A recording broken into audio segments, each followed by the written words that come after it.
Hello, welcome to the episode of the Digital and Social Media Sports Podcast. I am your host, Neil Horowitz. You can find me on Twitter, NJH287, also on LinkedIn, where I post more content, the website, dsmsports.net, where you can find, pretty much everything, and of course, follow along with the podcast on your preferred podcast platform. We got a best of episode for you guys today.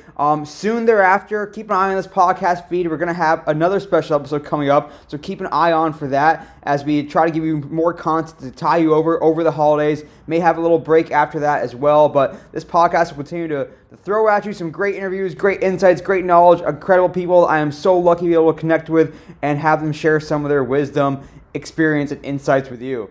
So on the best of episode for you guys today, a little preview of what's to come. You're going to hear from 5 fantastic interviews. First up is going to be David Brickley of STN Digital. If you know STN Digital, or if you don't, you should. They work with tons of brands and teams and organizations in sports and beyond. David has been doing it for years and has really built up an incredible organization there with a ton of all-stars. After that, you're going to hear from Eric San Inocencio. If you don't know that name, you should. He's been truly a thought leader in this space for a long time. He started out with the SEC. Even before that, he was in the college athletic space. When we spoke to him, he was with the ACC. He was with the Houston Texans for many years. He's now with Perfect Game USA. Eric has a ton of knowledge, so stick around for that. After Eric, you're going to hear from Jamie Mottram. He is truly a luminary in the space, was one of the big brains behind USA Today's For the Win account. He is now president of Breaking Tea. If you're familiar with Breaking Tea, the real-time merchandise, real-time t-shirts, they are really changing the game, and Jamie's a big part of the brains behind that and how they truly capitalize on real-time things happening in the sports world in particular. After Jamie, you'll hear a little bit of my conversation with Margot Gill. Margot was fantastic to be able to connect with. She is doing great things in the athlete marketing space with NIL and beyond. So you can hear a little bit from her, what she's doing now with her latest venture. And after that, finishing up is going to be Zach Seidel.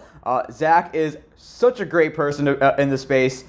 Tons of good insights and knowledge and experience. You know him because he is the director of digital media for UMBC Athletics. They went viral when he and the UMBC Athletics program really took advantage and capitalized when the UMBC men's basketball team became the first number 16 seed to beat a 1 seed in March Madness in the NCAA tournament when they beat Virginia back in 2018. But Zach is truly someone I've continued to follow since we connected back then. He is full of good knowledge, good experience, and also just a fun follow as well on social media. So that's what's up ahead. Again, first up, you're going to hear from David Brickley. He is founder and CEO of STN Digital. STN, truly one of the best in the space. David has his own podcast as well called The Business of Social, one of my favorite podcasts to listen to personally, so I highly recommend that. In this part of my conversation with David, you're going to hear a little bit about understanding your goals and really appreciating what success looks like for you, because that's what goes into putting together a true cohesive strategy. Of course, with David and his colleagues at STN Digital, they work with so many different brands, organizations, and teams, and you really have to hone in on what you're trying to accomplish. We also talk a little bit about the importance of quality content to keep your fans engaged. It's not just about going viral and capturing a passing glance, but how do you keep fans with you, and fan retention, something we don't think about quite as much in the space. So here it is, a bit of my conversation with David Brickley of STN Digital. And I think that's the big thing that we help do is like, what's our core purpose? What's our mission? What's our North Star? What are our brand pillars? What audience are we trying to attract? Where do they live? All those things kind of sometimes I think get left behind and people just start posting content. All right, let's grow to 1 million followers. Like, wait a second. Do you want 1 million followers that are more in the Gen Z demographic? Do you want 1 million followers that are more 35 to 54? That's an important distinction to make before you just start creating content, because you want to attract the right viewers that ultimately, from an ROI perspective, can purchase your product or tune into your television network or what have you. So, really sitting down before we start any client, understanding what are our goals, and then every month, every week we talk to them, we're tracking against those goals, are so important. And I think just it takes a lot of time to sit there and do that. And a lot of brands get that wrong because they don't know where they're going. So how do you know if you're successful or not? Yeah, this is awesome. This is hitting on some of my hot buttons myself too. Little bit of, and looking even recently. I mean, heck, you had the topic of engagement humping. I know you discussed it on the episode of your own podcast as well. And how, yes, if you may look at, I'm not going to name any names, but an example of an account that is engagement humping, their numbers are going to look like they're through the roof. But if you then look at, asking their TikTok followers, for example, or what is this brand all about? You know what they do, and Right. if it's not cohesive, or I guess what I'm getting at is like, are these social media directors, managers, even at the lower level, being graded in the right way when they're presenting to their boss at the end of the quarter? These were our numbers, and they don't necessarily have the full context of this is how we got to those numbers. Like, is there something missing there, and how do you guys kind of help fill in those gaps when you guys are looking back on a campaign for a client? Yeah, I think when it comes to followers, that's a vanity metric. And I was talking to a woman named Tanya that works for Cerebly actually on my podcast, and she made a great point that at the CMO level, they only care about vanity, or that's kind of usually what they're looking at. But as we all know, we much rather have a lower amount of followers, but a much more highly engaged audience. But talking about engagement rate isn't as sexy as saying we have 1 million followers or we grew 100,000 followers this year, whatever it may be. So, I totally agree. I think, if you're just trying to get numbers, then yeah, maybe you're just posting memes all day and you're resharing UGC and that's getting likes and retweets. But like you said, if it's not getting tied back to an overall brand message, or it's not getting tied back to an overall call to action, then who are you, right? Because there's so many other people, whether it's fans or brands, doing that same thing. So, when you go to House of Highlights, you're probably going to get the best sports highlights across the nation, across the globe in one succinct place. If you go to Barstool, probably going to make you laugh, probably going to entertain, and probably have some hot sports takes. When you go into those areas, same way. If you look back at linear, if I go to Comedy Central, I'm probably going to see stand-up or a cartoon or South Park, something that make me laugh. If I go to MTV, probably going to hear some music or some music videos or Real World or Jersey Shore. But it's, it's important, I think, to understand when people are entering your space, what can they expect, and have it not just be completely random, because that's what, people engagement companies all about. Yeah, totally. That's really well articulated. I'm glad we went down that path a little bit, because it's tough. And when you guys are doing these bigger brand campaigns, what does that look like? Not from soup to nuts, but at the end of the day, is there something beyond the basic metrics that we all think about, engagement metrics? Like, how do you put together that this is, whether it's sentiment or the way that we're portraying your brand, or the engagement metrics around the relevant content that is getting the brand messaging out there? Is there more contextual way to gauge success, I guess? Yeah, it's really not one size fits all. I mean, obviously, I think any brand's going to want to look at, follower growth, new fans added, like as a net score, your engagement rate, your share, your comments, things like that really show that someone has taken action on your content. Especially, I love the save feature on Instagram. I think if someone saves your content, that's the best possible way to show that obviously your content resonated with that person. But, we have some clients that really want to increase their Gen Z demographic. They really want to increase Latinx or their Black audience. So those are the things we're looking at. Is our Gen Z audience that's maybe only 17% this month, can we get it up to 18% next month? Okay. So we may lose followers net, but if we lost, no offense, the 54 to 65-year-old demo, and we gained a bunch of 18 and 22-year-olds, that's actually a win, even though net score looks like we lost followers this month. So we work with a lot of brands that are trying to re-identify themselves, or they have a new initiative from the top down saying we need to get younger, or we need to get more diverse as a audience or as a consumer. And those are things we look at rather than maybe your traditional vanity metric, which is followers. Love that. How does it look then when you're like activating across platforms as well, whether it's connecting linear, print, out of home, and certainly across even the social platforms, each individual one where you may have a different audience? Like, is there some of that sort of wiggle room as long as we're still staying true to our North Star, or does it need to be very uniform, or does it need to be very different?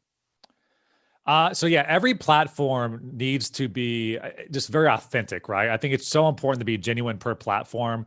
What works on Instagram, or especially like a Facebook or Twitter, is not going to work on TikTok, as we all know. They're different platforms that the audience is expecting a different type of content on those platforms. So the old analogy I always talk about is it would never make sense to put a radio commercial on television, because you would totally be negating the visual narrator that is television. You just have a black screen with a bunch of audio waveforms coming across, and that wouldn't be smart to do that, even though that might be a great radio commercial. And the same thing goes with social. But I do think, to your earlier point, you need to have a North Star for the entire campaign that's all laddering back to something. So if you're trying to promote a new movie, I think movie trailers or TV trailers, they usually tank on social media. They just don't do well unless it's maybe like a Colin Kaepernick Nike ad or something like that. That's really like revolutionary and can cause a lot of excitement. But your traditional 16:9, 30-second commercial is going to tank on Instagram. However, if you're selling a movie, what are you going to post there? Maybe it's a 4x5, maybe it's 15 seconds, maybe it's an influencer campaign that's talking about how excited they are about the movie. So it's really about, finding these different platforms. What are the best ways you can utilize them? And then being able to be genuine to each audience on each platform. Again, the goal, we get it. The goal is to go video on demand or go to the theater and watch a movie. But when you're on TikTok, if you're on Clubhouse, if you're on Twitter, there's different ways to get people to that same location. Totally. And I think like the end conversion is often not taking place right there on social. Like you're not gonna be able to say that this post sold this many tickets to this movie game or whatever. It's brand awareness, it's earned media value, it's all those things that get people talking about a certain event, make it cool, make people just like, just feel like they can trust that product or trust that, release of a new show or new movie. So absolutely. I think that's what I think frustrates some marketers is they can't attribute ROI immediately, but there's such thing as upper funnel and lower funnel marketing. And a lot of what social is upper funnel and awareness. And then you can kind of drill that consumer down to take action in the lower funnel. But people usually, and we have clients that say this all the time, they want to go straight to lower funnel. But if you haven't built education, you haven't built rapport, you haven't built brand loyalty or brand trust with something, it's going to be very difficult to have, Neil buy a car if you've never heard of that car before. Totally. Yeah, I'm not going to click that swipe up on this Instagram. Right. To buy a car now. Yeah. I even look back when I was working on the team side of the day that we introduced Google tagging or Ticketmaster tagging to our ticket links, and it was like, yeah, we can track how many ticket sales we get from our tweets now and Facebook posts, and it's like they were in the single digits oftentimes. Yes. People know how to buy tickets. They're not looking to your organic feed to buy tickets. They're looking to it for engagement, for content, for access, and then they'll go and find tickets themselves. So like you said, it's understanding where you are in the funnel and what the goal is of social. But also too, I mean, there's no way you can track a Times Square ad. You can't track a billboard on Sunset Boulevard. I mean, these are things in marketing. You can't track an ad in a newspaper. Maybe on radio, you can say, you use Neil 21 at checkout to track that. But in the traditional marketing too, I mean, television commercials, Super Bowl ads, you can do brand lift studies and you can try your best to attribute those different spikes in checkouts, but it's still very difficult. I do think what's interesting about the future though, is programmatic advertising. When you look at, Disney Plus, ESPN Plus, and people watching on their phone, you're going to be able to see someone actually tap directly on an ad. And that's gonna be able to attribute a sale, and that's gonna be, you can get a lot more sophisticated with that. But I mean, like I said, traditionally it's been difficult to see that transaction anyway.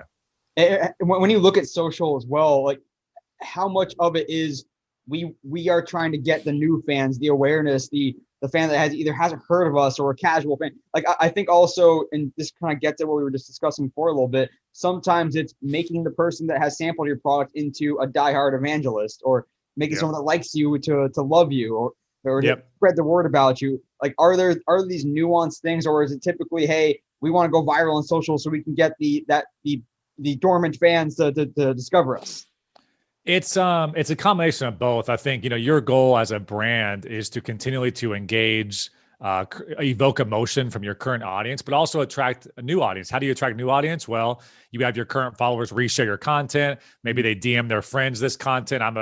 I've been a big golfer here for the last year or so because of COVID. And, my friends are constantly DMing me fun golf memes and, just funny things that you relate to. And all of a sudden I start following those accounts because I enjoy the content they're putting out there. So that's one way to acquire a new fan. But absolutely, I mean, once you get those 100,000 followers, it's your job to keep those followers. I think, I was talking to Lindsay Signore over at NBC Sports. I think she said this on my podcast, which is like, they don't have to follow you, right?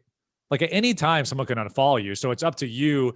Again, I love looking back at old mediums like television, radio, because it really tells you what's happening in current time. I could be a big fan of MTV, Comedy Central, whatever it may be. But if for whatever reason they start producing crap content, I'm going to eventually tune out, even though if I've been a big fan for the last 10 years. And the same thing goes with social media. Yeah, let's touch on the point of TV real quick, because you brought up an interesting idea of, is brand more important than ever or less important than ever for at least for television? Like if I go on Netflix and I watch a show, does it matter if I know that this was originally produced by Fox or this is originally produced by this brand? Or in some ways, yes, you want to be able to go to the right OTT platform. If you know which show is trending, I guess you download Peacock or you download Hulu. But in other ways, I'm just going to have Netflix put on the best show for me, and regardless of who produced it. It's funny because it started with, you have your cable set-top box, and then Netflix comes along. And you're like, you know what? I'm going to just pay Netflix $8 a month. I'm going to kill my cable subscription, and I'm going to save, $60 a month or what have you. Now, every single brand, every single television network has their own plus streaming platform. So now you have to have Hulu, Disney, ESPN, Netflix, Hulu. You get the rest, right? HBO Max, etc. So now you're pretty much paying more than you were before with just your normal cable box. I make the joke that, you know what, someone's gonna, bundle all these up and make one service, and just a 360, we come back around to square one. But I think to your point, right now it doesn't matter. But I think now that all these networks are spinning off their own platforms, they're going to start to be able to redefine their brand. You knew back in the day when you went to HBO, you were getting super, super high quality, top dollar content. Now, when you go to a Netflix or Hulu or what have you, it's kind of like a mixed bag. But once you start spreading out an HBO Max, a Hulu, a Paramount Plus, a CBS All Access, all these different networks, ESPN Plus, they're going to start to be able to brand themselves like, oh, I want to go to ESPN Plus because I know I'm going to go there and get X. Yeah. Where before, you just went to Netflix and just scrolled and hope for the best. Yeah, it's interesting looking at the ones that really have that foundational, like original content. Like, that Hulu Handmaid's Tale. You know Apple Plus and Ted Lasso, maybe. Yep. You know Game of Thrones and HBO. You may not know HBO Max and South Park. That was news to me. To some degree. Like, oh, those two are included somehow. So it's interesting to see that divergence continue to. Which is no different. Netflix used to be the equivalent of just flipping TV channels. Yeah. If you fell on Remember the Titans with Denzel Washington, you didn't care if it was on Disney, Nickelodeon, VH1. You just watched the movie. Like you said, I don't really care about the brand. I like what I'm looking at. I look at what I'm watching. The same thing I think happened with Netflix in its early form, and now it's going to be much more direct. Like, no, I want to go to this app because I know I'm going to be able to get this type of content. Totally. It's going to be an interesting space to watch for sure in the years to come. You guys will be playing a role in helping define those brands and those shows, no doubt. Yeah. I feel remiss up here with David Brickley, founder and CEO of STN Digital, also the host of the Business and Social podcast, which you should definitely check out because thank you, sir. Every episode is just amazing and awesome. I want to dive a little back to social and looking at the last year. Of course, we've seen the explosion of TikTok. We've seen platforms change overnight. Twitter seems to be adding new features every day now, which is fun, but also intimidating. So how do you guys keep up with each platform? But more importantly, when a new shiny toy does come along, whether it's Instagram Reels or the TikTok platform itself, how do you, we talk about this oftentimes on the podcast, but how do you go about attacking that, learning it, seeing whether it's just shiny new toy or it's something that can actually have lasting value on that we need to produce for? So just that process. One of the pieces of advice I always give is keep in mind, anytime a new feature comes out with any of these platforms, they are juicing the algorithm to make sure that feature works. So right now with Twitter Fleets and Spaces, we've seen this with Instagram Reels. They want that to succeed. So they're not going to ever tell you this, but unofficially they were juicing that algorithm. So I think for brands, it's so important to try out in the sandbox a little bit and start to experiment with your content. We've made the move, just to kind of share some inside baseball here. We've made the move with a lot of our clients to only post videos on Reels. We're not posting videos right now in feed on Instagram because Reels are so juiced right now. Now that'll start to trickle back, no doubt. But right now that's the move. So you can kind of find these little 6-month windows where you can get more reach, more distribution just by making a slight tweak like that. So that's really important to know. I do, I like on my podcast too, what Katie Daly kind of broke down for me is like the depth versus width strategy. Like, is it better to be, all in on, and this is with athletes too. If an athlete hasn't even figured out how to post on Instagram more than once a week, he probably shouldn't start a clubhouse. Like, you're spread too thin there. So I'd much rather you get 93% deep on Instagram, Twitter, and TikTok than to start to, get all these different platforms. But I do think you can definitely, again, I think people just get way too freaked out about not having a 19-page deck of like a launch strategy for every feature or every platform. And I think it's okay just to go in there and mess around a little bit and try some things. Nobody's judging you at a really large level at that rate. So I always make the analogy or the joke, like, if whatever, a Nike basketball wants to try out a TikTok account, Nobody's going to look back a year later like, oh my God, man, did you see those 8 TikToks they posted back in November of 20? Nobody's doing that. But I think everybody thinks that people are always on your profile, always looking at your grid, always judging you. And really, again, I think those features are juiced. The algorithm works really well. So highly recommend that brands test those out a little bit. But also, if you have limited resources, we all understand that you can't have 9 platforms where you're posting 9 times a day. It's just not realistic. So you have to be calculated with where you spend your time. Such good stuff talking to David Brickley. Truly one of the smartest guys out there in the space. Recommend following him. Recommend that full interview because there's lots of more good stuff there as well, including the background of how David got started. That's a great story as well. And also, again, check out his podcast, The Business of Social. If you haven't heard that before, you're in for a treat because the feed is full of incredible interviews with great people. So look around, stick around with David Brickley, and follow up with him with STN Digital. Next up on the Best of Digital and Social Media Sports podcast, this is one of my favorite people I've met throughout my years in social media and sports. Next up, you're going to hear part of my chat with Eric San Inocencio. He has just been everywhere he's been. He's left a mark and has also built a bit of a family tree as well with people that come and work with him, work underneath him. When we spoke with him in this part of the interview, you're going to hear he was with the ACC. He was also with the SEC. He was also with the Houston Texans for many years. He's now with Perfect Game USA. But everywhere he's gone, Eric has brought that same thoughtful, insightful approach. In this part of my chat, you're going to hear about him thinking about what it means to think about social media in the big picture and what digital media really looks like. As you grow in the space, whether you start out as a coordinator or creator, wherever you start out in the space, it behooves you to think about the big picture of how all these things fit together, especially when the digital and social area of an organization, it truly is the heartbeat. Everything runs through digital, and there's so many different ways that digital gets expressed, especially now with more and more emerging technologies out there in the space that can affect an organization and where digital truly fits within an organization. So here it is, part of my chat with Eric San Inocencio. So I think we've got to remember as social people that it's okay to be fans. I think that's what we all started as, right? Like we love sports. I played sports. If I wasn't working in social media, I would still watch SportsCenter at night at the end of the night because I care about sports and they're important to me. And I love the feelings that they make me have. So I've always tried to keep that in the back of my mind. And I think it was helpful being a Division II player because in baseball, if I had a 4 home run weekend, it wasn't being covered on SportsCenter. So in the back of my mind, I was like, man, I wish I got this coverage. So that kind of perspective I've brought with me to the jobs that I have. Mm-hmm. And so when it's infectious, you can tell when people like it. Like before we started this podcast, me and you were having a discussion and you were saying, you can tell, you're going to see how excited I am about this discussion that we're going to have because we care. And I said, me too. So it's easy to see when people have excitement and that becomes something that's easy to latch onto. So as I was working with the folks there at the SEC in the sports information department, the Chuck Dunlaps of the world, the Craig Pinkertons, back then Charles Bloom, who's now the chief of staff at South Carolina, they could see that my ideas, even though they may not have always agreed with them and often didn't, came from a good place. And so I'll give you another example. Greg Sankey at that time was the head of compliance. He's now obviously now the commissioner. I would have to go to him with ideas to make sure that they were compliant for what we wanted to do.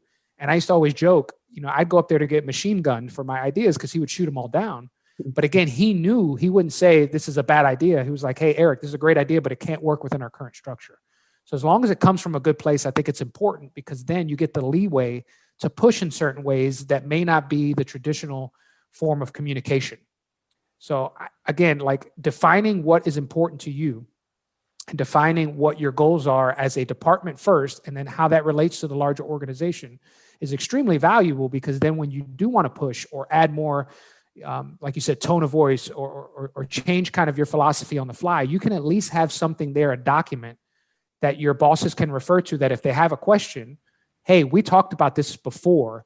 This is how we feel makes the most sense. So this fits within the guidelines because, but they're already familiar with it. It's not something they're hearing for the first time. So again, I think when I was at the SEC, it wasn't as documented, but it was documented within our conversations. Yeah. But then as I learned, I was like, man, as I started dealing with more people, whether it's a president or, a chief revenue officer, it dawned on me, I was like, I need to not only vocalize this because that's important, but I need to have this down in a format where they can refer to and also talk about that before we ever start so that we can have an understanding of this is what we're going to try to approach. Doesn't mean your plans are always perfect or you can't deviate, but at least you've had the discussion before that there is some kind of strategy to what we're doing here. So I think the transition from me from the SEC to the Texans was taking that from a conversation that we'd have amongst colleagues to a formalized document that I could present to the larger organization so that they knew at any point what we were trying to achieve on each platform that we were engaging with. I love that. That's really, really well stated. And I love how you talked about how it came from that point of passion of being a fan, of being an athlete. And that's always a good place to start, because that's ultimately what you're trying to do is, yes, we all may have different strategies or different ways to go about how we're conveying these stories. But at the end of the day, we want fans out there to feel that same passion that we do and for these stories. And I remember myself in college I was covering, the football team, the basketball team, but I was also just excited to cover a squash match or just excited to talk to a fencer after he or she had won a big bout. And that's really what it's all about. Is this is the biggest thing. Your 4 home run weekend is the biggest story ever when I'm talking to you about it and when I'm posting about it, because it's that passion just flowing out. And I really love to see how that really helps come together with ultimately that the strategy may vary, but when it's ultimately just trying to amplify that passion, that's always going to be a good place to start. Now, I want to transition to the Texans a bit too. You mentioned you're making the move there, of course, and I know with the SEC you have championships, you have certainly press you're going for, you have sponsors you may be activating, you have tickets you're selling for those championships. When you get to the Texans, different type of game almost, where you have ticket sales, you're trying to fill seats every week. You have you have one team you're focused on as opposed to a ton of teams, a ton of member schools. So what was that transition like when you go to the Texans? Now you have not necessarily a whole different set of goals, but a new set of goals that maybe looks a little different than the SEC, and then also trying to bring in that strategic mindset that you had at the SEC and adapting it to who the Texans were. It was really eye-opening, Neil. I remember my first couple of weeks there. It was almost daunting and overwhelming in a way, because you think that since you're only dealing with one team, the workflow might be less, but the NFL has done a fantastic job of making, itself a year-long event, whether it's combines, whether it's the draft, whether it's OTAs, and just learning all this different language that I had never really heard before. I'd watched the combine, obviously, but I didn't know what OTAs were. I didn't know that there was rookie minicamp, and the cadence of the schedule was just so much different. So like for me, I went from being essentially a one-man band at the SEC, even though we started to add more people towards the tail end of my time there, to being part of a larger department where now I have a vice president of broadcasting that's my boss, and we've got 3 other content creators. We've got writers, we've got on air. We were doing radio in-house there at the Texans. We were doing television shows each week that were airing on our linear programs there, the local ABCs in Houston. So you just had to go from like, I'm in the weeds with social every day to taking a step back and looking at how does this content all fit within like a 30,000 foot view. And then on top of that, you start to learn what the priorities are in professional sports. And number one is driving revenue, right? So I go from a mindset now where I'm just trying to create cool content because I think it resonates with fans, to figuring out how can that cool content also drive revenue and work with our partners to build out, what this department needs to be and get more resources. So if you think about it, it's a complete mindset change. And I think it was one of the best things I ever went through. It was really hard, and it challenged me for that first year to figure out, like, I'd never put together a presentation deck for a sponsor before. Usually sponsors were add-ons at the SEC level, or they were the official partner of this championship. So we gave them coverage that was tied in. But now I was tasked with creating either things from scratch or taking existing content series that we have and building them out specific for partner integration. I'd never done that. Yeah. And so the first presentation I did on Microsoft Word. Like, I didn't even know that you needed to put it together an entire deck in PowerPoint and how it could fit and how you were having these discussions. So I can only imagine what they thought of me that first year. They're like, oh, this kid is maybe a little bit behind the 8 ball. But again, it's 2013. So it wasn't exactly a time period where there were a lot of folks that were thinking that way. Right. I was just forced to transition faster. So I think it was helpful. But then as I got my feet wet and started to figure out, hey, that there's a larger picture here, it was great because it allowed me to better understand how do I communicate the value of what we're doing on social to different stakeholders within the organization. This is something we really struggle with even today as social media professionals, that we talk in a lot of jargon that we all understand, whether it's engagements, engagement rate, ROI, all that kind of stuff. We talk about it in specific to our platforms, but your chief revenue officer may not know what any of those metrics mean. So what I was forced to do at the Texans was say, okay, listen, the president back then was Jamie Roots. He just stepped down last week amongst the changes that are happening there with the Texans. But I would go to Jamie and understand that his background was sales and being able to generate revenue. So I was, instead of me saying, hey, we were number one in the NFL in engagement across platforms, I would say, listen, you set a goal of us creating $3 million worth of revenue. We did 3.2.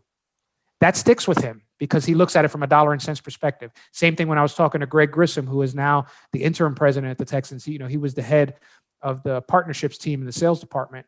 It got to the point where we had a good cadence of being able to say, hey, this is a potential partner. What can we do for them in the digital space? Because what used to happen when I first got there is that whatever we did from a digital campaign perspective was just built into the contract and then handed to us to execute. There was no communication back and forth.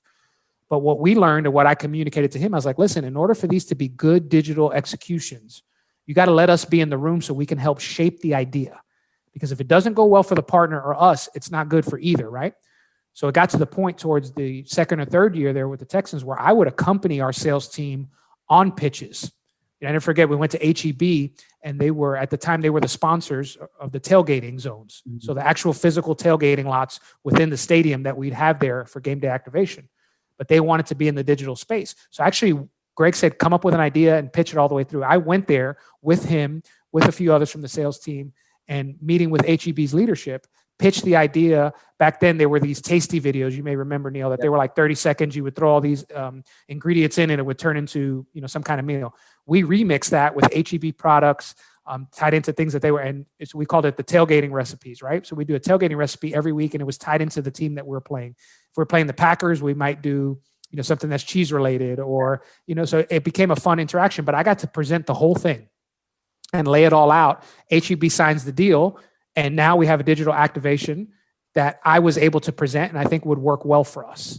So that was kind of even the elevation of how we worked together back then. Is we started just, we need to create digital revenue. Let's just throw digital into everything else, to creating these customized experiences and packages for our partners and sponsors, and then communicating with them throughout the duration of the partnership to let them know how it was doing, analytical reporting, how's this working, paid social to boost things to certain markets that they wanted.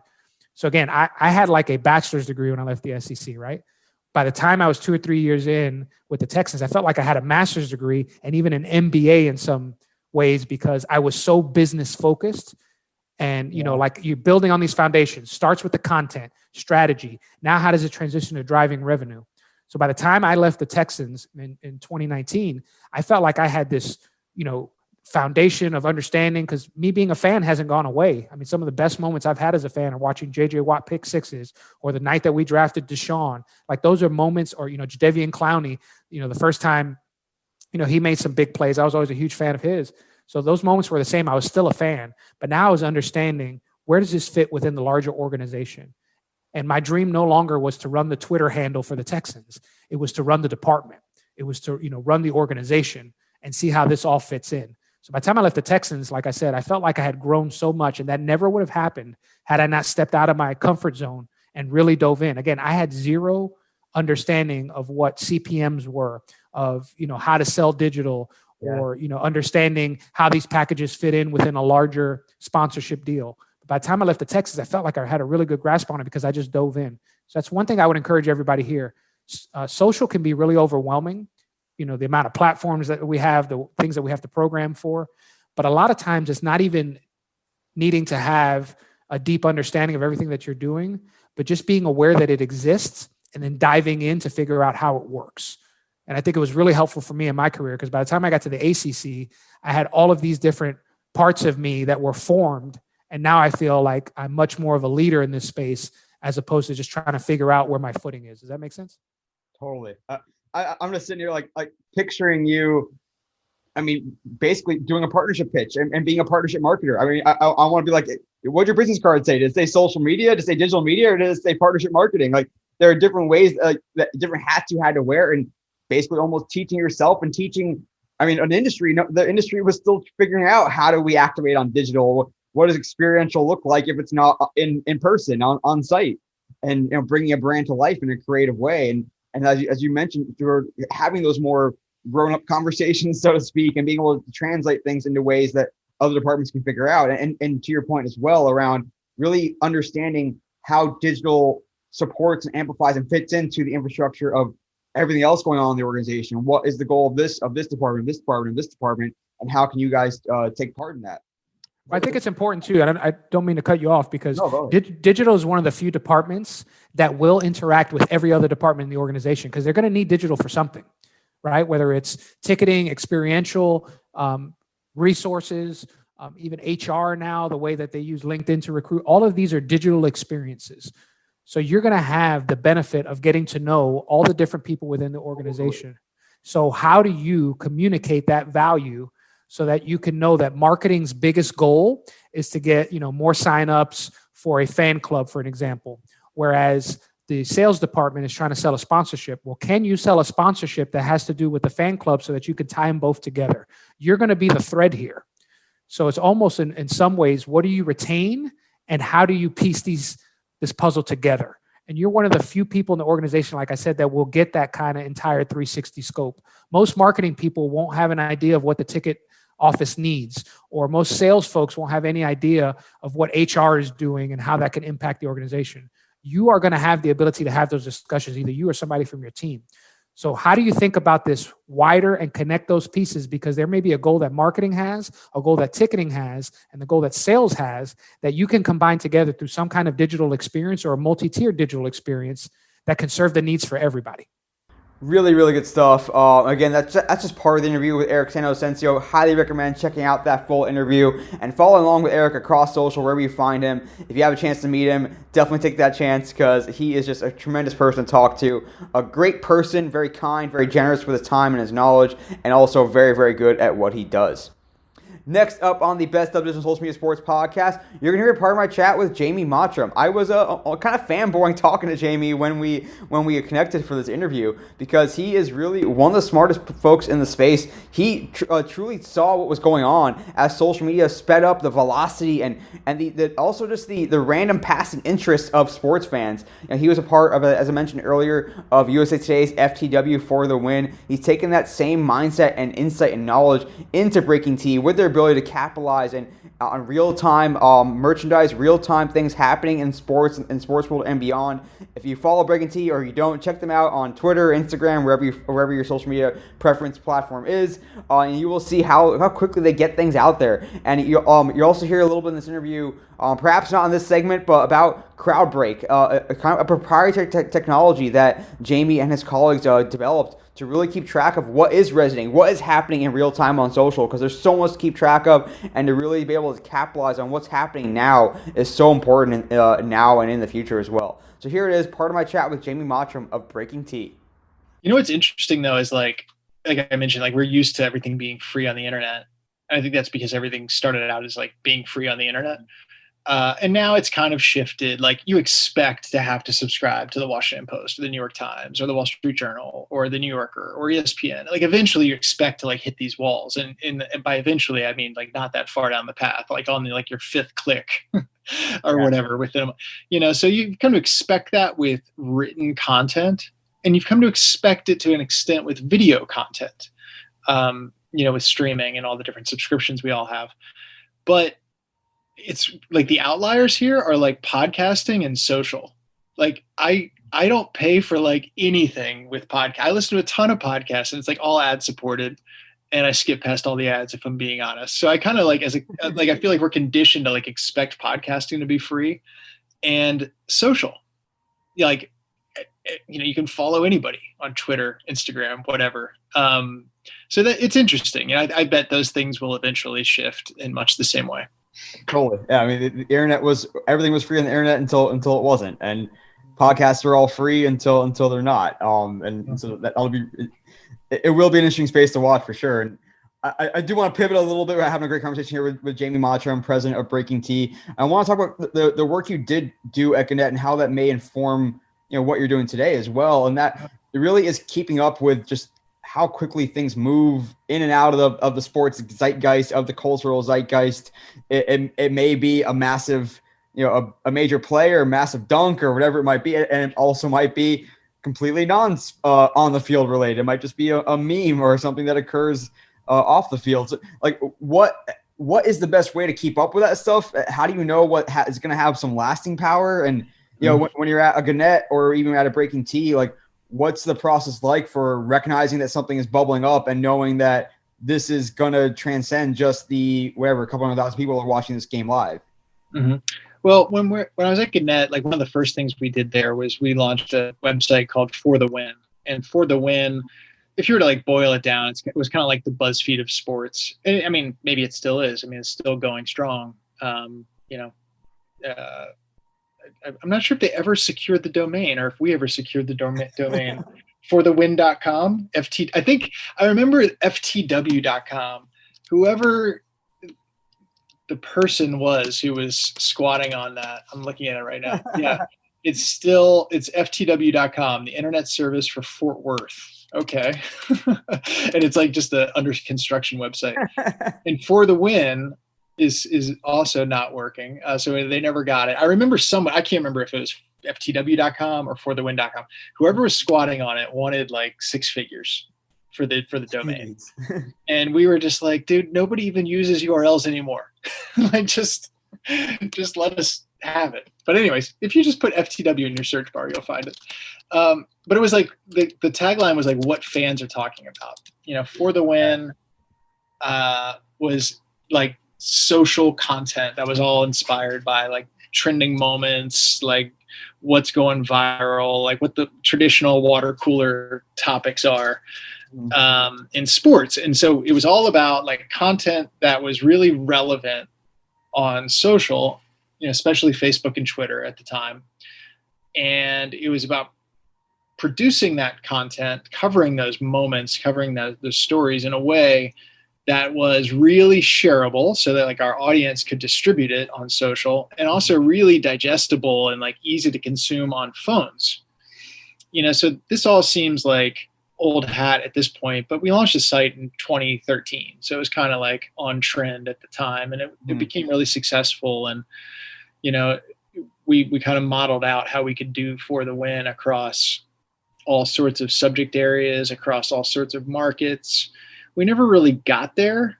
I think it's sort of a shame, but you're working at a big corporation across several different organizational lines. You can't always get what you want. Mm-hmm. But we had success with For the Win, and like I said, it's still going. And now, what we do, but we didn't really care about like when we're making content coverage choices. We didn't really care about lasting, like staying power. It's like, Aaron Rodgers is hosting Jeopardy tonight. Awesome. Like what's the moment? What's the hook? Let's do a story about that, that somebody could get the gist of it and kind of pass it on in a delightful way.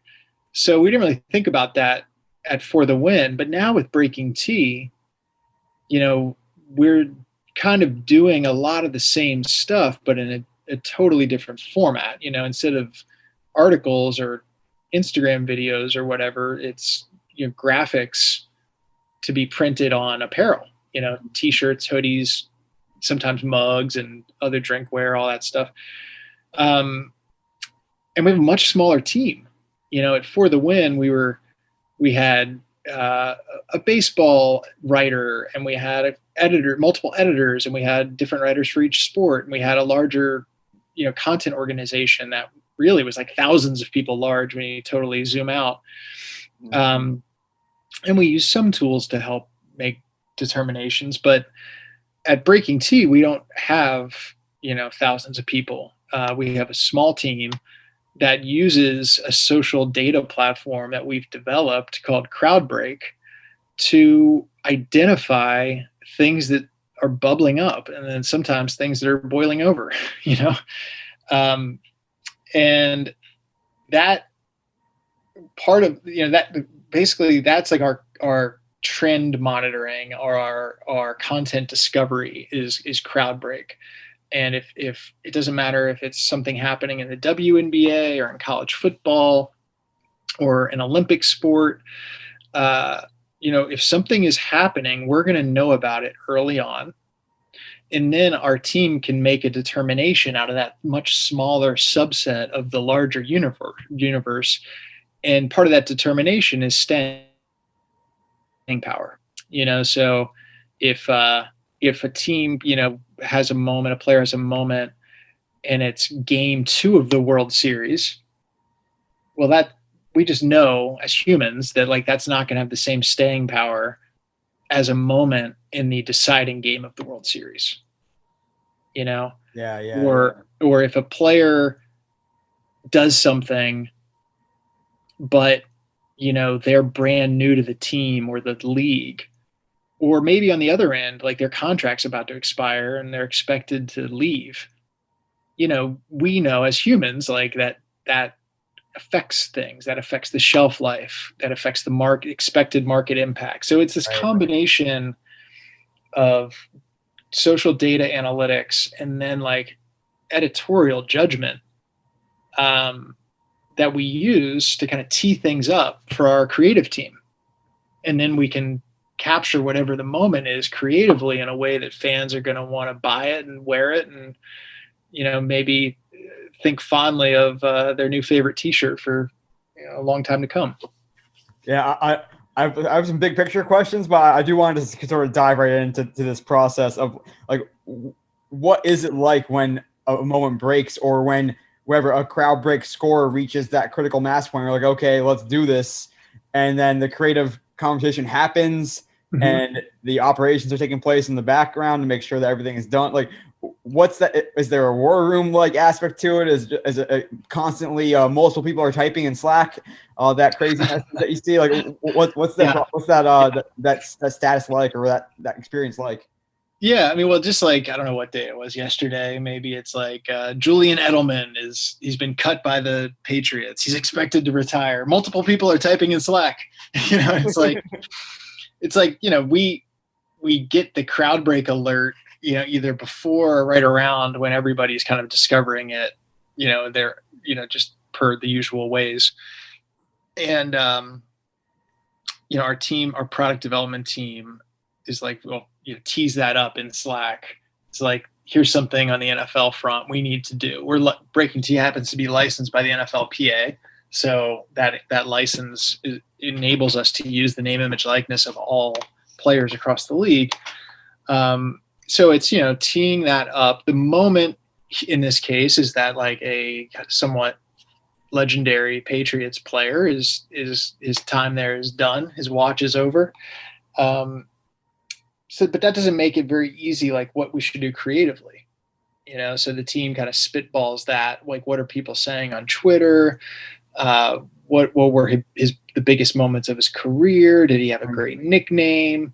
What's the iconic imagery of him? And I'm using Edelman way too much, but I think what we ended up doing was, commemorating the catch that he had in the Super Bowl, where it was an impossible catch.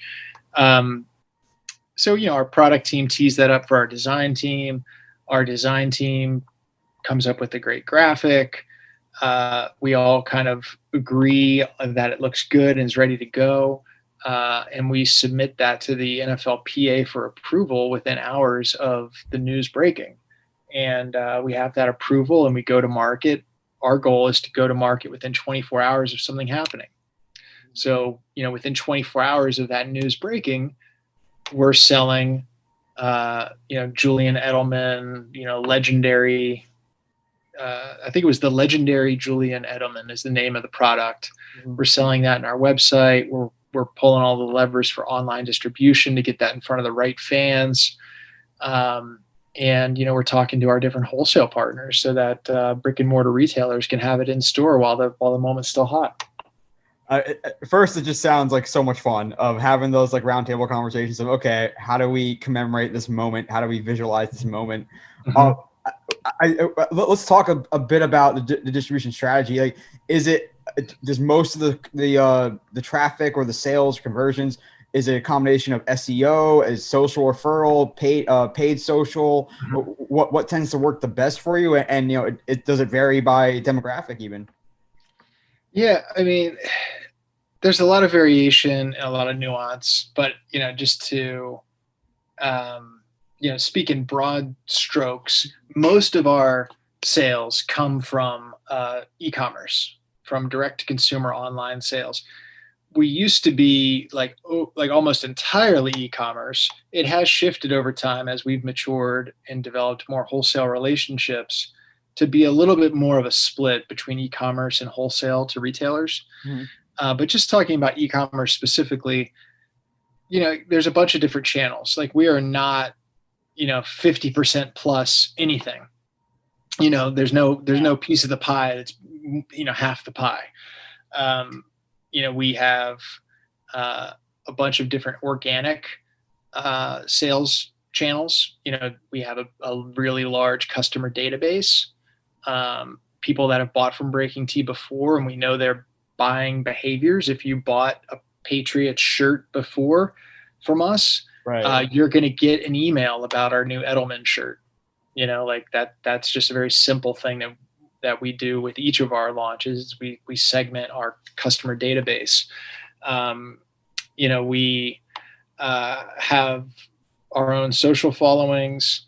We have our licensed partners. So like, the NFLPA might be amplifying what we do. The players themselves might amplify what we do. There's just a lot of there's a lot of organic social, customers sharing our stuff on social. Like there's just a lot of organic behavior because everything we're doing is very fresh and timely. It's like, that's maybe point. every day around the calendar year, there's probably some number of people that are Googling Julian Edelman t-shirts, but that number spikes on the day we happen to be releasing it because he's in the news. Like that. So we're aligned really well with consumer behavior. With search, we're aligned really well with consumer behavior on social, because think of all those Boston fans that are kind of like repping Edelman in the wake of this news. So they're kind of distributing too. And so there's a lot of organic behavior and a lot of organic channels that are like email, social, search. Sometimes we get, media outlets, so I don't know that the Boston Herald wrote about our shirt, but it's not uncommon for like local media to cover our product releases because it just adds to the story. Is there you hear a lot of people thinking highly or having big eyes for a future of social media shopping, of Instagram shopping, but you look at the numbers, at least so far, there hasn't been a ton of adoption by brands yet. It's still a very small piece of the pie as the products and platforms evolve, of course. Like, is social media shopping going to become a normal thing in the future? And how important is it for Breaking Tea as opposed to, say, a more organic picture of just Julian Edelman hanging out in his backyard wearing a pair of jeans and you can buy those pair of jeans? Well, I think we get a very high level of organic performance with social, because it's just like surprise and delight, like, oh my gosh, this guy just threw a no-hitter and here's a t-shirt that, is in my timeline. A lot of impulse purchases that happen organically. But Jamie, that's still taking place off platform. It's not like using the native shopping tool, so to speak. Yeah, we're not really using any of the native shopping tools now. And there's different reasons for that. Like, not speaking with any great specificity about one platform or another, but like, sometimes you might not, own that relationship with the customer because you're using the native tools, or maybe sometimes, there's a portion of the revenue that is being taken out of the transaction. Right.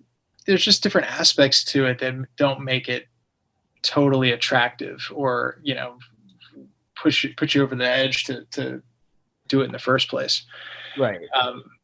But we've done more with another big e-commerce channel is paid. We started doing more paid social and search. We really took the opportunity during the pandemic to start doing that. We had never done anything paid until last year.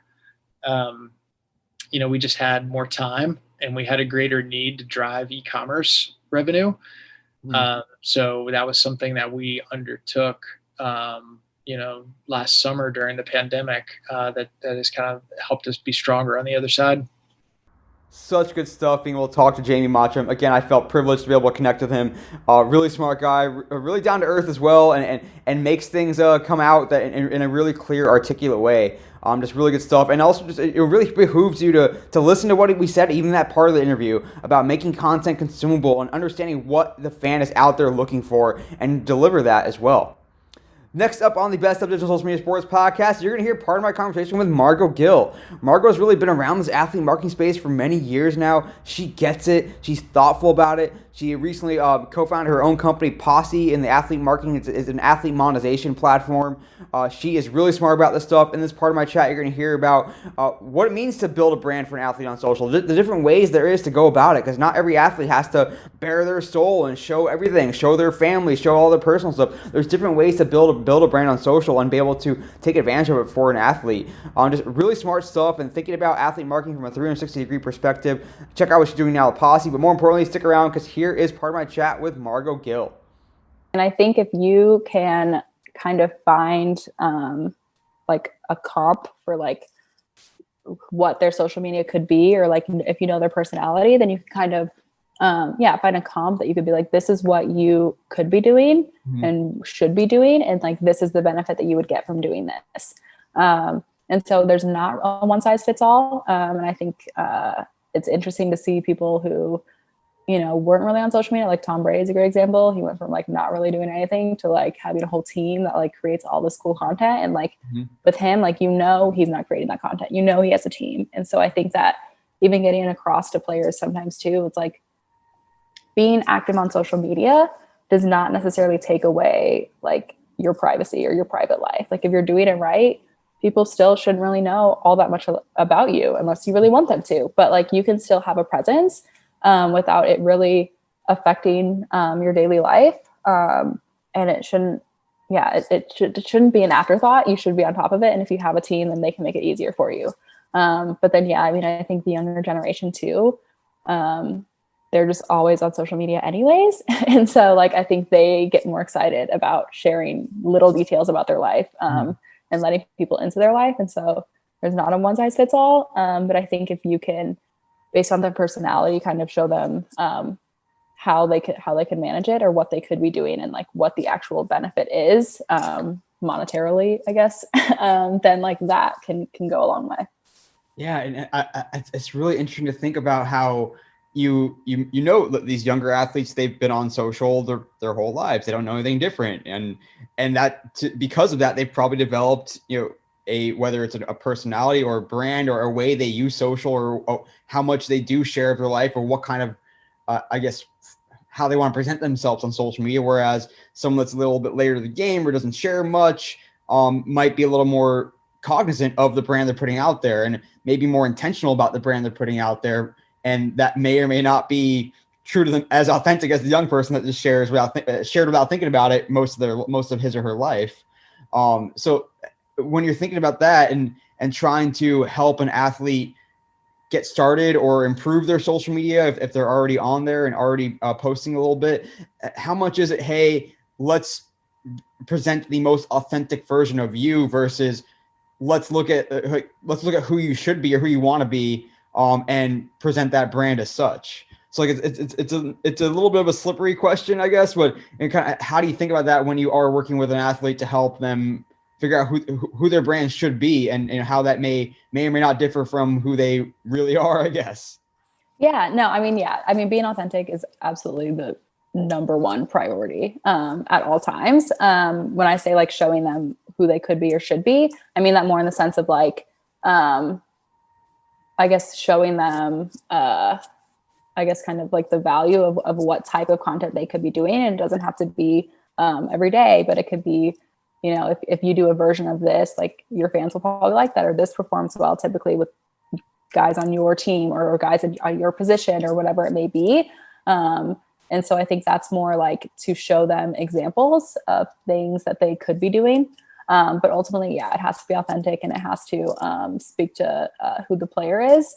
But also like, even if they have a team that's working for them, everything should still go through the player. I don't think things should be posted without the player's approval. And it used to be kind of where like people like myself, marketing reps, would actually just run social media for players. And players just didn't want to be hands-on at all. But I would say that that's not really a thing anymore at all, thankfully, because that's just not organic or authentic. And so even if a guy posts once a week or whatever it may be, I think that he should still have kind of final say over whatever content goes out. Because yeah, it has to be authentic. Brands are getting smarter about that. They want authentic. And so yeah, first and foremost, yeah, that has to be the biggest thing. But I think showing them different types of content or how different athletes are using social media, it can be really, really beneficial for them to see that tangibly. Totally. And the fans are getting smarter too. And they are almost look out for opportunities to call someone out for not being authentic. And there's too many opportunities now where that can happen. Then all of a sudden you fall even farther because it's clear that you've been full of shit the whole time, I guess, for lack of a better way to put it. Yeah. So how have you seen that come out through even the way the athletes have worked with brands? I think we've seen kind of this creator space, influencer space certainly evolve in a really good way where it's not just, hey, I'm a brand, here's the ads that you're going to post, here's the exact copy you're going to post, #ad, let's call it a day, to a little more of a collaborative process because they realize the creator influencer knows their audience better and knows how they should sound when they are promoting a brand. So like, what's that process, or how have you seen that evolution play out in the sports world? And then what's that massage process like? And maybe it's you working with the athlete on, hey, here's the messaging. You can say that it's going to be in your own words, but we have to make sure that this is kind of the message that they want to really convey about their brand. Yeah. I mean, I think the best brands right now definitely give copy, just that full, free reign to the athlete. Cause you can definitely tell when it is kind of just like sterile copy. Mm-hmm. And so I think, that has been one of the biggest things, one of the biggest shifts at least, because it used to be like, brands would be like, say this and add these 6 hashtags and all of that. And like, that just feels so fake. Which athletes totally write posts like that. It's yeah, no thanks. I don't think anybody wants that. So yeah, I think that brands are definitely getting more hip to that. And so I think that, I would not advise an athlete to ever do a deal that like they could not, write their own copy.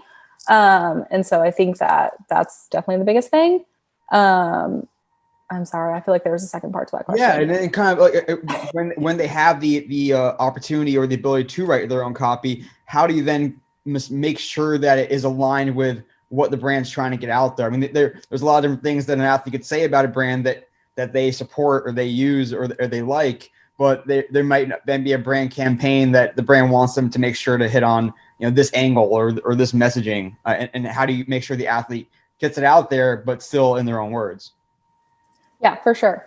I think that's kind of been the biggest shift is that like, even that I've come across is like brands are getting smarter for the fact that like it needs to be authentic. So like they don't even want to work with athletes that don't actively use their brand or product. Cause there was a time where I reached out to a brand, and I'm not a fan of the spray and pray approach. Like I also agree that it should be authentic and be like somebody who uses your product.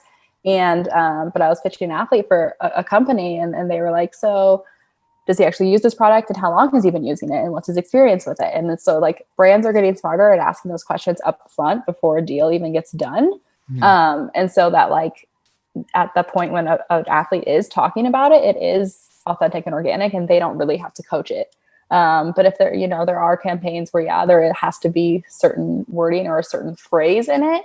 But usually it's like a 1-sentence thing and then they can add whatever else around that. But I think that it's just brands get it now, whereas they used to not. It used to just be cool enough to, have an athlete post about or endorse your product, or service or whatever it is.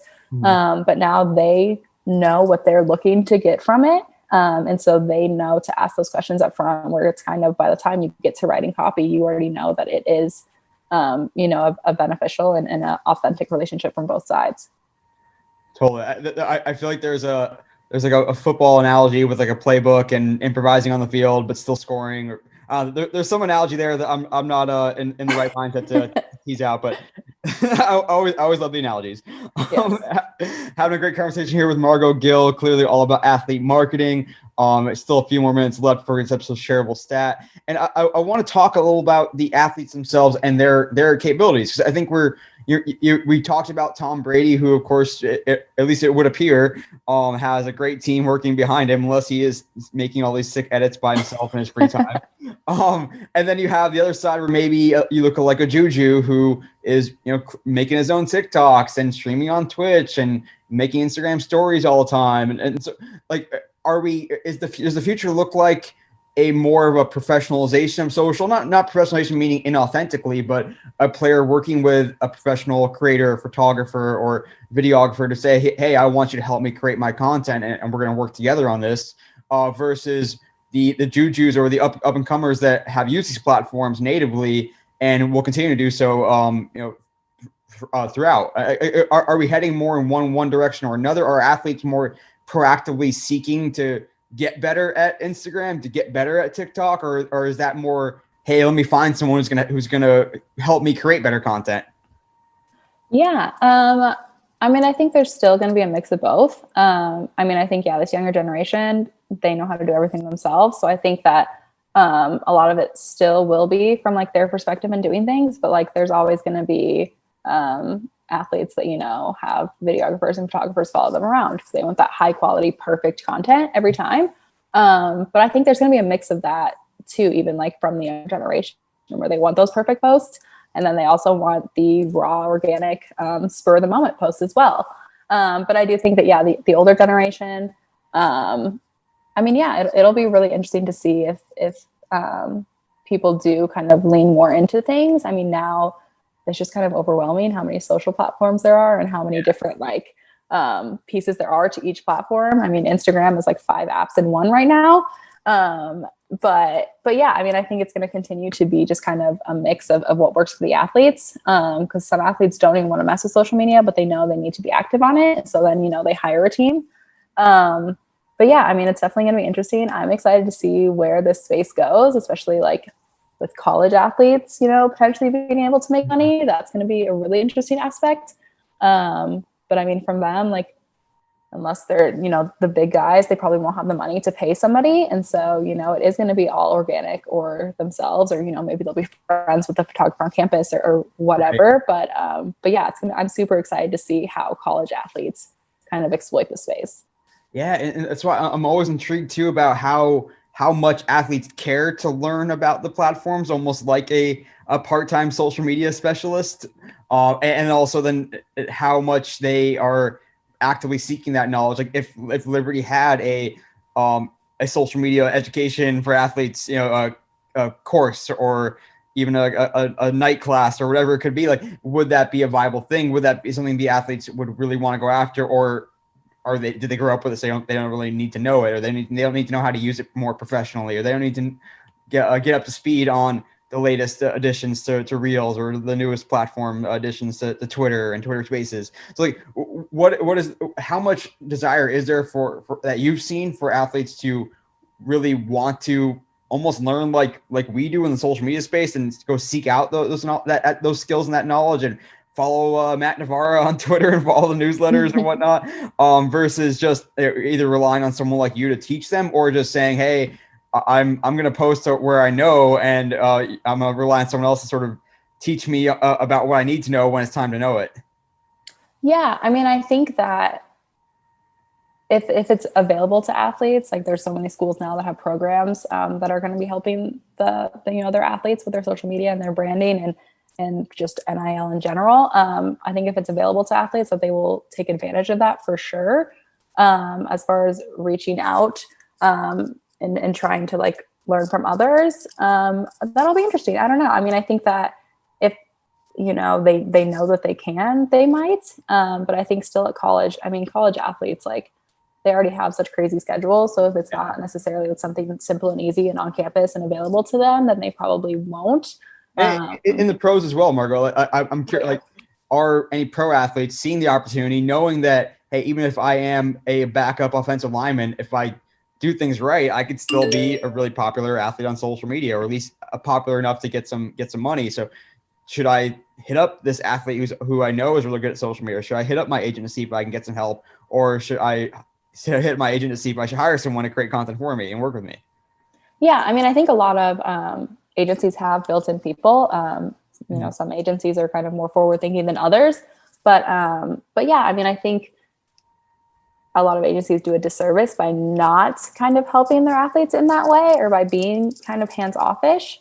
But like, it's interesting too, because I think a lot of football players will have their contract agent and their marketing agent separate. Not necessarily the same, but like basketball, usually it's all in-house and part of the same agency. And so that's been an interesting thing, just in different sports, how they do things. But then also like NBA, they promote their players more. They want their players to have personality, and the NFL is still very much so behind. And then, you know, baseball and hockey are even behind more so than that. And so I think, yeah, these next couple of years will be super, super interesting. But I think, yeah, I mean, I think it's probably going to take, you know, these first couple of classes of guys who were able to make money in college and then come to the pros, and they're making more money than guys who have been in the league for 15 years, for people to be like, okay, I'm missing out on a huge opportunity off the field, off the court, whatever. And I need to take advantage of that. And so I think we're definitely seeing a shift where some guys are kind of starting to get it. But I think there's still a lot of education that needs to be done. Like I said, so many guys, like, their excuse is like, I like to keep my life private, and I'm all for that. But there's still a way to be active on social media and make money off of it without having to share details about your personal life. Literally a game photo can go crazy, or like you traveling on game day, like you're whatever, a screenshot of a song you're listening to. Like, people are so hungry for content from athletes that like they will just eat up almost anything. And it's kind of insane, but I'm here to convince people that they need to take advantage of that. Really, really good stuff from Margot. Recommend checking out that full interview and continue to follow along with what she has going on today, because she's continuing to help further the athlete marketing space, which is only getting more and more exciting as NIL continues to grow and grow, and more athletes throughout the world are really realizing the power of their platforms throughout sports. Last up on the Best of Digital Social Media Sports podcast, you're going to love this one so much. I sure did as well. It was such a treat to be able to talk with Zach Seidel, Director of Digital Media for UMBC Athletics. Again, UMBC Athletics, you may or may not know them. You definitely know about the time their men's basketball team beat Virginia in the NCAA men's basketball tournament back in 2018, the first 16 seed to beat a 1. And UMBC took the stage by storm. They were ready for that moment, and that was not by accident. And this part of my chat, you're going to hear about how they were ready for the moment, what it means to be ready for that moment. We also talk a little bit about the shift in recent years to really increase quality in the college athletic space. You know, both at the highest end, the Power Five, so to speak, and also for the UMBCs of the world that may not have the same amount of resources as an SEC or a Big Ten school, but still find a way and find the value in improving content, improving the offering to fans as well. So this is a great chat overall, but here's part of it. Listen up. Here is Zach Seidel of UMBC Athletics. We just kept doing more and more, and then the conference about 5 years ago signed a deal with ESPN. We were one of the first conferences to sign that deal, where all of our basketball games were required to be on, ESPN 3 or ESPN, Plus. And then each year you just started adding more and more. Now you saw it. It's in the past few years, it definitely has become a thing. And I think where it really hit everyone the most was LSU's football team, when they started putting out those amazing videos during their championship year. A year and a half, 2 years ago. I think that's when you saw a lot of even administrators were like, oh, this is a good thing. This gets eyeballs. And that's kind of when you first, I think a lot of people who worked in college knew it, but I think that was like the eye-opening experience for a lot of people who didn't quite understand video, because even with COVID, you see all these video departments are still thriving and getting content out there. And there's a lot of, I know a lot of jobs were cut in the creative industry, but a lot of schools that do have big budgets are keeping their video people. And pretty much most video people have kept their jobs from what I've heard and from what I've seen. They just know how important it is right now, especially for the fans. Yeah. Zach, there's so many different directions I can go here. And I do want to touch briefly on a subject that's a little different, and that is thinking back to when that the conference commissioner did come in and say, hey, this is going to be something that we do. Now all schools are required to put on a broadcast. And a lot of those early ESPN broadcasts, at least from my experience, it's often still left to the school production or the athletics department production with some assistance with equipment or whatnot from ESPN. But something that always was interesting to me was to consider, being at Yale, we had a nicer broadcast maybe than people at Cornell than Cornell had, or as an example for one venue. And so you have this, people are paying a conference-wide fee, and yet if a team is playing at one venue versus another, a road game versus a home game, the level of quality can be so different. So even when you think about back then, as well as even now with resources and quality of content, do you look at your peers in the conference? Is it a different set of standards that you guys hold UMBC to regardless? And what's that like of really thinking about a standard at the conference level as much as the school level? I mean, you look at it and all the schools, I think they all understand the importance of it, but I also think that some schools value it differently. Like when we pride ourselves on when we put something on, ESPN, it's going to be a broadcast worthy of, if they needed to pull it to the main network, they're going to pull it to the main network. Mm-hmm. So when we're on ESPN, it's 100% legit. We have students working it, but it's about as top level and consistently we're told by ESPN, yours is one of the best in the conference, if not the best, and one of the better ones overall. And that's a credit to the people in our department, Dustin Roddy, who runs the new media studio, and helps us out with that, and kind of ran it this year because of COVID protocols and such. It's when we put on a broadcast on ESPN, we want it to be the best we can be. And this spring, we always want every broadcast to be perfect. This spring, with all the sports going on and having so many broadcasts at the same time, it shifted a tiny bit to just, we need to make sure we get a broadcast on the air because we can't have fans. We need to make sure that people can watch. So our volleyball matches, normally we did a whole thing. We had an announcer, we had multiple cameras and replay and all that if we could. And this year, because of COVID, we actually played in our auxiliary gym, which is under the arena, and we couldn't have fans. So we just had a camera, but we made sure we had natural audio.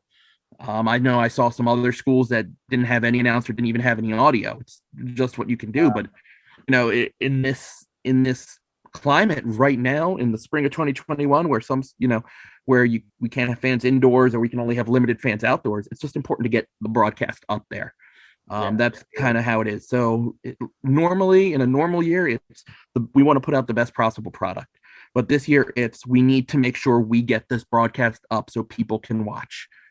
So that's kind of where we're at right now. Yeah, totally makes sense. And then going back to kind of your comments as well around like looking at what LSU was doing during the championship, looking at some of those crazy hype videos that Ohio State does. When you look at that, is that something that you want UMBC to be at that level and or aspire to? It seems like the content game is a lot more level playing field than say on the gridiron for football or on the court for basketball. Virginia upset notwithstanding. But is that like what separates your UMBC or even other schools in your conference's ability to be at that level consistently, or is it just we can get there, we may not be able to do the volume that an LSU does, or we frankly just don't have the resources and the equipment? So when you guys see that kind of content, is that where you want to be at that level, and it's just a matter of quantity and prioritization, or how does that fit into what the standards are for your marketing communications for UMBC athletics? I mean, it's something we want to do, obviously, and we, if we can, it's mainly just a bodies thing. Those schools have departments dedicated to that, and they have the ability to get those really nice cameras, and everything, and we have those on campus through our new media studio. But the new media studio is used by everyone on campus, right. From the president's office to like the biology department. So if we, if we want to use them, we have, and they're great to work with, But then, all right, well, they have the editing software now. I have like Final Cut and Adobe and all that on my computer.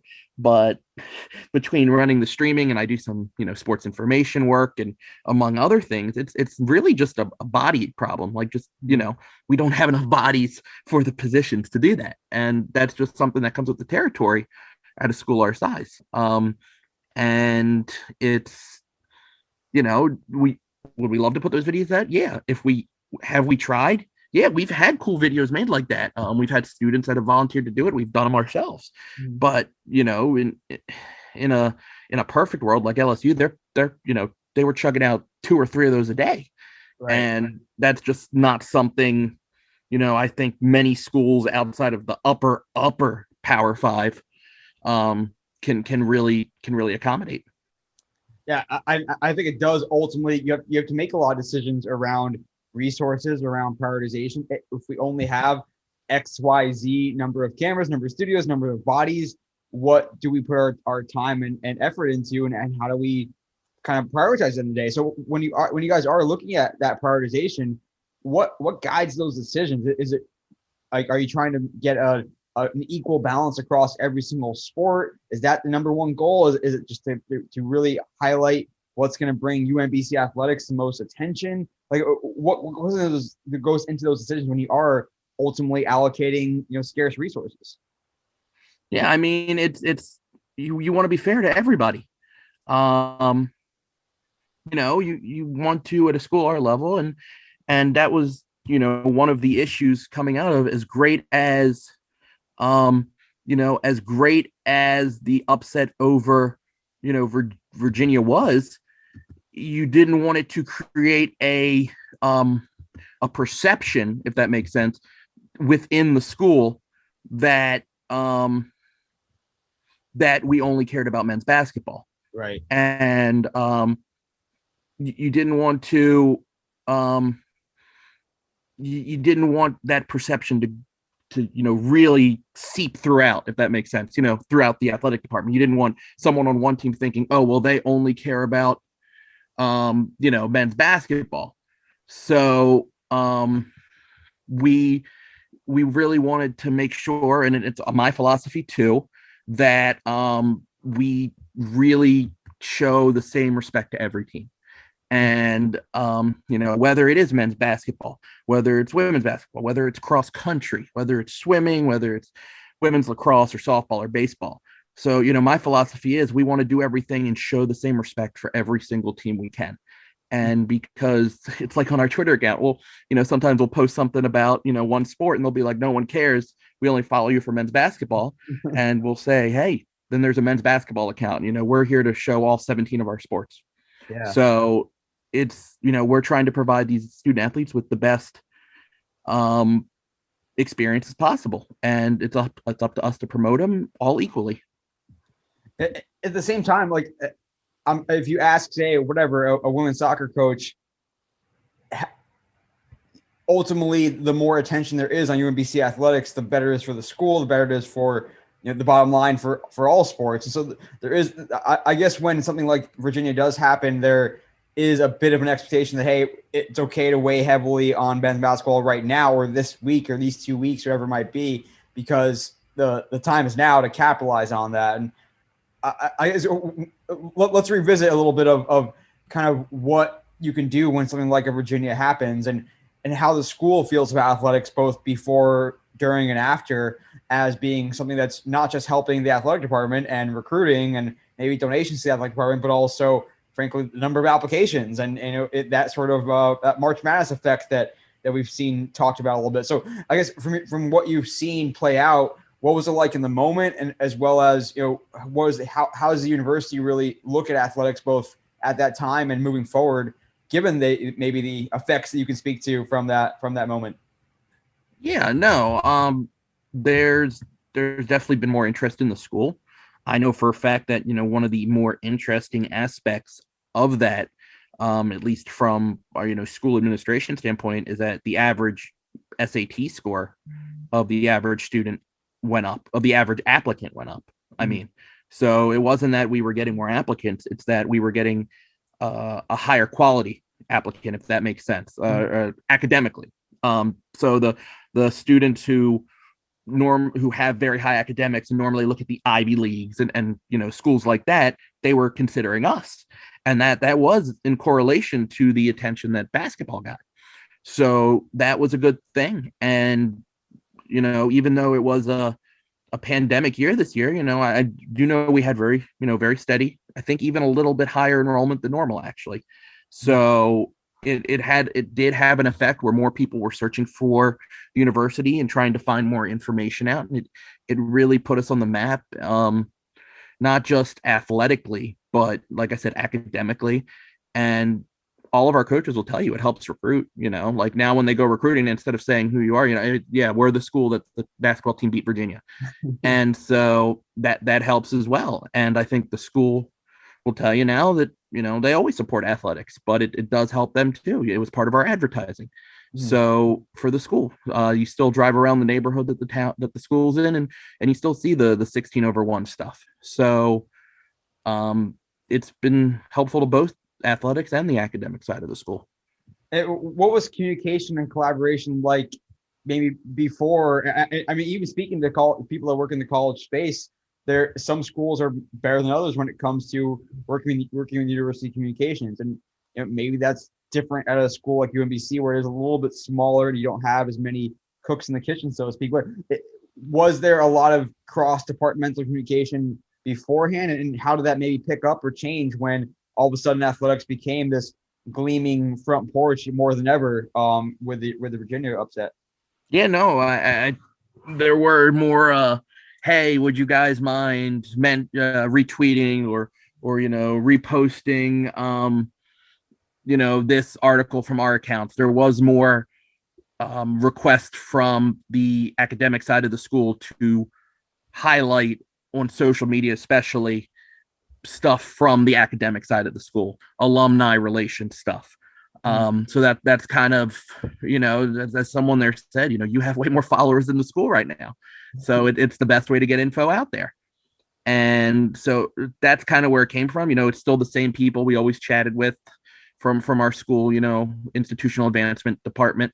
That's kind of the public relations arm a bit. And so it's kind of the same people we always dealt with. It's just a little bit more them asking us for stuff and us going to them with questions. Yeah, I even think back to your anecdote about being at that tournament when Steph Curry took over the national zeitgeist, so to speak, and became a national name and put Davidson. Not they were a known school before to some degree. Bob McKillop had done a good job down there, but really put them on the map. And so, like you look at how smaller schools like a Davidson, like a UMBC, like a Loyola of Chicago, even.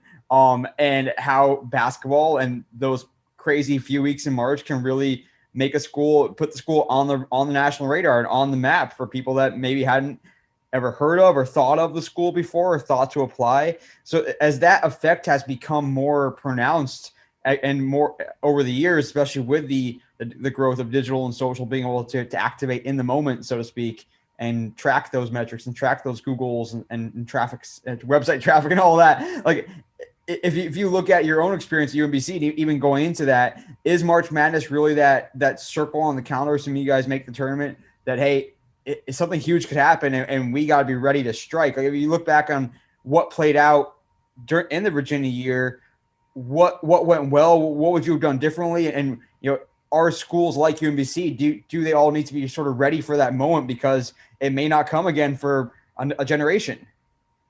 Yeah, no, I think it's hard to prepare for something so unexpected. I think I don't want to say we weren't prepared, but I don't want to say we were, if that makes sense. I don't think we had anything ready like, okay, well, if we win, we're going to do this, this, and this. But it wasn't like we were all expecting to lose, I guess, if that makes sense. We had all the key players there. We had a couple of the vice presidents of the school. The president of the school was there. We had the school's PR arm there. We had our athletic communication. So we were all there in case something did happen. So we were all able to meet in person when that was a thing you could do. So we were ready in that aspect, where after the game happened, there were just a ton of meetings the next day. How we're proceeding this way, this way, this way, and this way. So we did I guess when we have big events like that, even when they're athletic events, the school does, send the key players involved where if something does happen, we have preparation meetings. Okay, if this happens, we're going to be ready. We'll all meet and we'll kind of figure it out this way. So the school is prepared. Mm-hmm. Like I remember when COVID hit, we had a pandemic flu plan ready to go. And it was from 06 or something. Like they had been thinking about it for 15 years. So we're a very prepared university. That's super cool. Yeah. So if so, well, exactly. What would you tell the next UMBC, so to speak, that has that opportunity? What advice would you give them going into it to really maximize, and whatever maximize might mean in that sense as well? Yeah, no, I would say if you have a situation like we had, you need to make sure that, it's tough to get the people, get the bodies there, the people there to work it. But I think you should make sure that you at least have one extra communications person from the school and from the athletic department there. Like I remember the year after us, Gardner-Webb was beating Virginia at the half. And I remember Gardner-Webb's people were like, well, why aren't they tweeting as much during the game? And I think it was just because they had the SID down there. So when you see these things happen, it helps to have a communications person from the school and from athletics there to kind of take the burden off of the sport contact. Because a lot of times they just send the sport contact when these things happen. Mm. And so I think that schools should just say, hey, we're going to send an extra person just in case anything happens. And that's kind of how they should. That's my recommendation, at least. Even if nothing happens, at least you were prepared. So that's kind of my thing. So if anything wild happens, you're ready to go. Really, really enjoyed meeting Zach. And again, as I mentioned earlier, he's a great follow. Keep up with him. He gets the space. He also has a good knack just for witty commentary, but also has a good finger on the pulse of everything happening in the greater sports and social world. And he continues to do a tremendous job there with UMBC Athletics as well.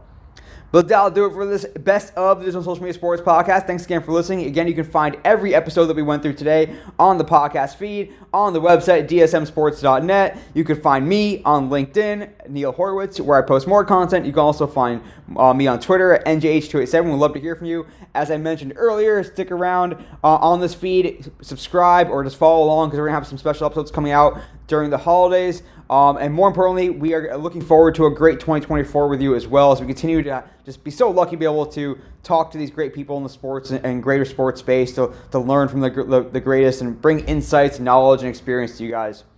So until next time, this is Neil Horowitz signing off for the Digital and Social Media Sports Podcast.